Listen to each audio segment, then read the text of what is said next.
d'abord, je tiens à remercier toutes les personnes qui m'ont mis de jolis commentaires de remerciements et d'encouragement. Ça fait plaisir. Bon, c'est vrai que j'ai des messages de gens qui sont vraiment en grande détresse et en grande souffrance, donc j'essaye de les aider selon mes moyens. Mais vous savez, on arrive toujours à remonter la pente. Je sais de quoi je parle. Et soyez confiants, croyez-moi et croyez-y. Donc aujourd'hui, je vais vous faire un témoignage en ce qui concerne l'argile verte.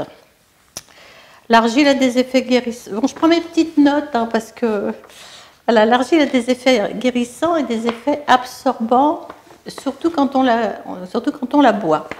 Alors je vais vous expliquer ce qui s'est passé. Je devais avoir 13 ans et demi puisque je n'avais pas encore commencé la coiffure, et la coiffure c'est à 14 ans. C'est un médecin qui m'a appris à me servir de l'argile verte car c'est la plus performante pour les soins. Donc ma mère avait été traitée avec la bombe au cobalt pour un cancer du sein. Excusez-moi s'il y a un peu d'émotion.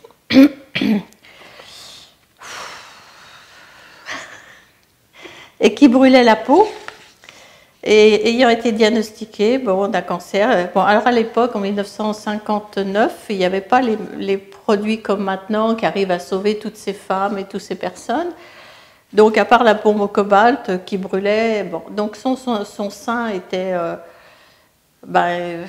il suppurait, il y avait une grosse plaie apparente. Il voulait lui couper le sein. J'ai refusé parce que mon frère avait un copain, sa maman lui a coupé le sein, après on lui a coupé l'autre et ça a été très rapide, le cancer, et elle est partie à même pas quelques mois.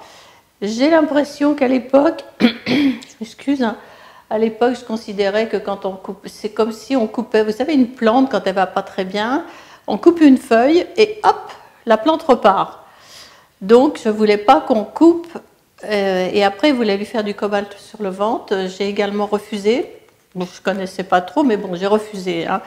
Et nous avons atterri chez un médecin qui, elle m'a tout appris en ce qui concerne l'argile. C'est-à-dire qu'elle m'a dit, bon, vous allez préparer de l'argile pour votre maman. Donc, elle m'a dit comment il fallait faire. Elle m'a dit, vous lui appliquez ça tous les soirs. Et l'après-midi, parce qu'elle travaillait toujours, ma mère, elle allait dans sa boutique de mode, elle était modiste, elle faisait des chapeaux haute couture. Et donc elle était très très alerte. Et l'après-midi, vous lui mettez des feuilles de chou. Alors je sais, ne riez pas, mais bon, voilà. Et donc maman me disait toujours, oui, mais si j'ai un accident avec mes feuilles de chou, je dis, ils verront bien que tu es en train de te soigner. Donc le docteur m'avait dit de faire 3 litres de jus de carotte par jour. Semble-t-il que c'était un sang végétal. De faire des jus de légumes. Elle m'avait dit aussi d'arrêter la viande parce que il semblerait que le cancer se nourrit de viande. Moi, je croyais qu'il se nourrissait de sucre. Et donc, on mettait aussi des gouttes de chez Vogel. Le médecin m'a dit, documentez-vous avec tous les livres de Raymond Dextrait, parce qu'il y avait des tisanes à prendre, voilà. Donc, ma mère, j'ai fait ça pendant 11 ans. Bon, je m'excuse un peu, là. Et donc mon père était en plus très violent, très... Bon, maman était toujours là. Et quand elle allait au contrôle à Villejuif, les médecins disaient à mon père, mais comment ça se fait que votre femme est encore là? Alors on ne disait pas qu'il y avait de l'argile, qu'il y avait tout ça, des tisanes, des jus d'œuf, etc. Et surtout d'être végétarien. Donc un jour elle me dit, bon, on arrête, ton père m'insulte, il me bat et tout. Donc on a arrêté. Et comme nous n'avions pas guéri le cancer, nous l'avions simplement endormi, groggy, vous voyez ce que je veux dire? Je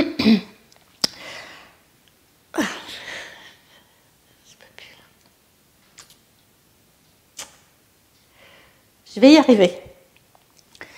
Donc en l'espace de 3 semaines, je ne peux plus parler. En l'espace de 3 semaines, elle a eu des boules partout. Et elle est partie. Voilà. Donc elle a duré... Le médecin, avec ce qu'il m'a appris, ça a permis qu'elle dure 11 ans de plus. Donc au lieu de mourir à 43, elle est morte à 54. Et à l'époque, il n'y avait pas de sopalin, donc c'était les torchons qui séchaient dans la cuisine. Mais bon, il n'y a pas de problème. Et elle rentrait vers 20h, 20h30, toujours alerte et très souriante, malgré tout ça. Il ne faut pas non plus tomber dans les extrêmes. Si vous avez une fracture ouverte avec un os qui sort dehors, faut aller voir les chirurgiens, il faut aller à l'hôpital. Si vous avez besoin de soins, vous avez besoin du dentiste, vous avez besoin de soins. L'argile, c'est précieux, mais la médecine aussi. Il ne faut pas non plus tomber dans les extrêmes. Bon, alors un autre exemple, donc j'étais enceinte de mon fils et j'ai eu des contractions parce que j'ai porté une très très grosse télévision, vous savez les grosses énormes là, et j'ai failli perdre mon bébé, donc j'ai mis des cataplasmes d'argile tous les soirs jusqu'à l'accouchement. Alors maintenant j'ai l'histoire d'une infirmière, donc là ça ne va pas me faire pleurer, je pense pas, parce que voilà, qui travaillait dans un hôpital. Elle s'est blessée avec un outil de son mari qui était maçon. Et sa jambe, bon, dans l'hôpital, normalement, ils l'ont soignée, mais ça faisait une gangrène. Donc, on voulait lui couper la jambe. Et elle a signé une décharge parce qu'elle ne voulait pas qu'on lui coupe la jambe. Donc, elle est sortie et son mari lui a mis des cataplasmes, ils m'ont dit, toutes les 5 minutes. Et pendant, voilà, et moi, elle m'a montré sa cicatrice. Bon, elle est grosse comme ça, quoi, la cicatrice. Hein. Donc, vous voyez, les pouvoirs de l'argile, c'est quand même extraordinaire. Bon, donc et puis après, elle a eu des enfants. Donc, les médecins lui disent, vous savez, vos enfants, les bébés, là, on pourrait les garder. Et elle a dit non, non, non, non. Parce qu'il semblerait qu'il y avait un super problème sur les bébés. Et donc, elle a pris ces bébés et elle les a nourris complètement. Tous les biberons étaient pleins d'argile, tout le temps, tout le temps. Alors après, oui, mais alors, on leur a dit, oui, mais ils ne vont pas marcher. Les bébés ont marché. Oui, mais ils ne vont pas parler. Alors, je peux vous dire qu'ils sont mariés et ils ont eu des enfants. Hein. Donc, tout ça, quelquefois, il faut faire la part des choses. C'est comme moi avec ma maman. Je n'ai pas voulu qu'on lui coupe tout parce qu'à l'époque, il n'y avait pas la chimio et tout ça. Donc, je ne savais pas trop ce qui allait arriver vu l'exemple de la maman du copain. Bon, alors, attendez. Alors, ça, c'est fait. Alors, j'ai une amie, alors ma belle-mère, au bout de 20 ans, quand même, elle a cru à l'argile. Ça a été un peu long. Et elle m'appelle parce qu'elle avait une amie, alors le terme c'était comme ça se disait comme ça, elle avait été décoinée. Alors je ne sais pas comment ils disent maintenant, donc ils lui avaient enlevé tout le gras. Et ça avait fait une cicatrice, comme les pièces de 5 francs, mais ça ne va pas parler à beaucoup de monde, mais disons que les pièces de 5 francs de l'époque, ouais, peut-être ça faisait ça. Et ma belle-mère m'appelle, elle me dit Nicole, je sais que tu te sers beaucoup d'argile, voilà, Jojo, enfin Josette, quoi. Ah, j'ai dit, bon, j'arrive. Donc, j'ai pris 2 paquets d'argile et puis on a fait 70 km avec mon mari et puis les enfants d'ailleurs.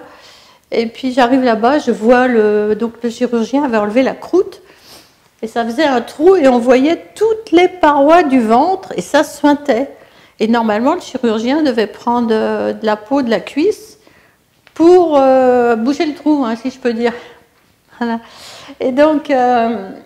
quand j'ai vu ça, j'ai quand même appelé mon mari, je lui ai dit, tu viens voir. Et là, j'étais quand même un peu impressionnée parce que fallait mettre de l'argile, mais il ne faut pas non plus boucher un trou, vous voyez ce que je veux dire. Donc j'ai dit, la dame, elle me dit, bon, je préparerai ça, je ferai ça dans 15 jours. Je dis, non, non, on a fait 70 km, on refait 70 dans l'autre. Je suis venue exprès, enfin nous sommes venus exprès, donc je vous prépare l'argile. Et puis, vu l'ampleur du trou, on va mettre une gaze. Parce que là, c'était quand même pour moi assez important. Et donc, elle a fait ça, je ne sais plus. Ah oui, alors j'ai téléphoné à Raymond Dextrait, j'ai eu une dame au téléphone, et je lui dis, dites donc, pour boucher le trou de cette dame, ça va demander au moins 6 mois. Et la dame me dit au téléphone, détrompez-vous, ça peut aller beaucoup plus vite que ça.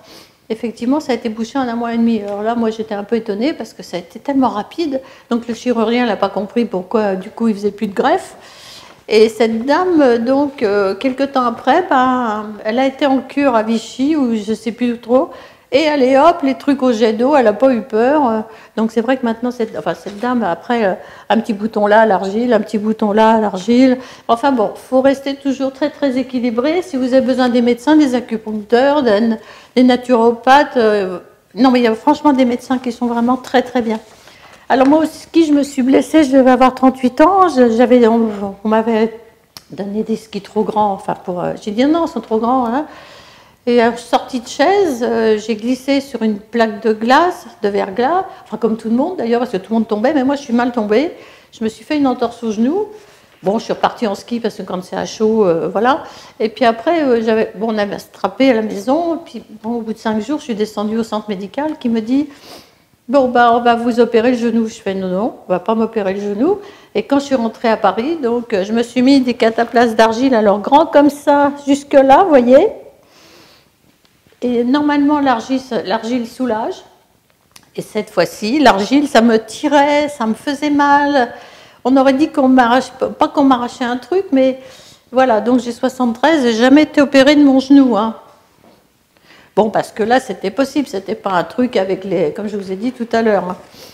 Bon, mais c'est vrai qu'il faut le faire, il faut vraiment s'y tenir. Si vous avez quelque chose, il faut le faire, il faut le faire jusqu'à la guérison. Hein. Bon, chez moi, il y avait un homme, enfin dans ma famille, un homme qui avait une hernie discale. Bon, ça frôlait l'opération quand même. Donc, j'ai préparé de l'argile, aux ennemis de l'argile, plus le kiné. Alors ça doit faire à peu près 18 ou 20 ans. Il n'est toujours pas opéré de son hernie discale. Bon, mais quand il faut, il faut. Hein. Alors après, j'ai soigné quelques clientes au salon de coiffure. Alors, des fois, elles ne venaient plus pour les cheveux, elles venaient pour l'argile. Et puis les tisanes qu'il faut commander chez des herboristes de qualité. Et puis, attendez, là, Ah oui, puis je vous avais parlé dans la mémoire des murs d'une dame aussi qui faisait qu'il ne pouvait plus avoir d'enfants. Son mari était... il est peut-être encore médecin, je ne sais pas. Et donc, elle, quand elle a eu je lui ai fait mettre de l'argile pendant toute sa grossesse sur le ventre. Hein. Donc là, récemment, je me suis fait une entorse au pied droit. Bon, j'ai mis des gros cataplasmes. Hein, bon. Puis voilà, c'est passé.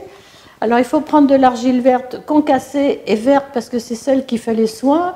Les autres, je ne les connais pas trop. C'est plutôt pour la beauté. Enfin, oui. Bon, alors, donc ça, c'est... Alors, il y a les tisanes, oui, les conseils. Donc, il faudrait que... Moi, je ne vends rien, hein, j'ai rien à vous vendre, sauf que vous pourriez vous documenter avec tous les livres de Raymond Dextrait, pas les autres. Enfin, moi, je l'ai expérimenté donc depuis 13 ans et demi, et puis voilà, je vous l'ai dit tout à l'heure. Et puis bon, par contre, si vous n'êtes vraiment pas bien aussi, autrement, essayez de contacter la cellule mère. Parce que moi, là-haut, ils m'ont dit la cellule mère. Bon, les médecins, ils parlent de cellule souche. Mais bon, la cellule mère, c'est plus joli. Et comme vous êtes malade, essayez vraiment de vous connecter à cette cellule parce que c'est celle qui a fabriqué votre corps dans tous les détails. Il y a toute la programmation dans cette cellule. Et puis pensez à remercier vos cellules parce qu'elles font un travail extraordinaire, elles se renouvellent, mais on n'est pas toujours conscient. Ça, je vous en ai déjà parlé, je crois. Si vous vous connectez bien, vous verrez, vous serez surpris du résultat. Mais ne mettez pas le doute. Comme je vous ai dit tout à l'heure, partez pas dans les extrêmes, ça c'est sûr. Il y a s'il faut aller chez l'ostéopathe, on va chez l'ostéopathe. Hein. Et par contre, pour les végétariens, c'est pareil. Partir dans les extrêmes, c'est pas excessivement bien. Mais des fois, ça pose... Moi, j'ai eu quelques conflits avec ma belle-mère, bien sûr, parce qu'on était devenus végétariens. Donc, essayez de faire la part des choses, pas... bon, puis les véganes, c'est un petit peu pareil. Il faudrait, je pense, enfin, il faut respecter les désirs de chacun. Nous n'avons pas à juger que chacun reste... On n'a pas à juger que chacun reste libre de vivre sa liberté. Ne les jugeons pas. Et si vous travaillez avec la terre, c'est vous travaillez l'argile, vous travaillez avec l'univers. Ne mettez pas le doute, c'est très important. Voilà, alors pour aujourd'hui, c'est tout. Je vous dis au revoir.